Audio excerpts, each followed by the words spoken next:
К другим темам, помимо дальневосточного гектара, якутяне могут оформить в безвозмездное пользование от 2,5 до 20 гектаров земли под сельхозвиды деятельности. Осенью эти площади будут увеличены дополнительно. Соответствующий законопроект уже готовится к внесению в парламент республики. Инициатива региональных властей нацелена на массовое освоение имеющихся сельхозземель. Сейчас 46% такой земли не используются. Почему пустуют эти земли и будет ли спрос на якутские гектары, выясняла Туяра Филиппова.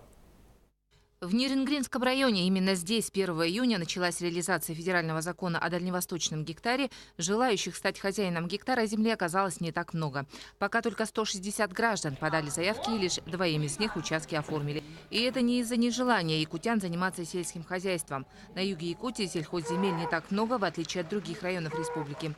100 голов крупного рогатого скота, 60 коз и баранов и еще 2 лошади глава фермерского хозяйства Асиф Гадиров содержит за счет кормовой базы, которая находится за 470 километров в соседней к Нерюнгри Амурской области. В Нерюнгринском районе сельхозугодий отсутствует.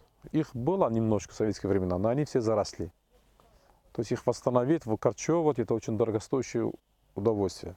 Без помощи государства не обойтись никак. Какие именно меры поддержки нужны предпринимателям, кроме выделения земли, сейчас как раз думают в правительстве. Указ главы республики, изданный на днях, призван стимулировать граждан, желающих развивать сельское хозяйство, и консолидировать уже имеющиеся механизмы поддержки, пока еще разрозненные по министерствам и ведомствам. Государственная поддержка будет оказываться тем гражданам, которые являются жителями республики, которые ведут крестьянское фермерское хозяйство, личное подсобное хозяйство, личное хозяйство, лесное хозяйство, граждане, которые осуществляют предпринимательскую деятельность. То есть именно категория активного населения.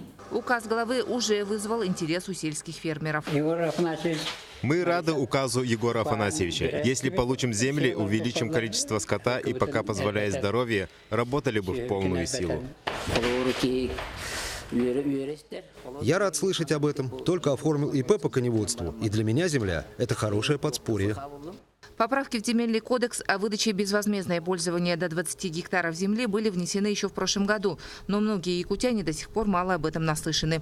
Реализация закона о дальневосточном гектаре – повод об этом напомнить. Хотя якутские гектары можно получить и без привязки к федеральному закону. А с осени, после одобрения парламента, готовящегося законопроекта, еще и в удвоенной площади.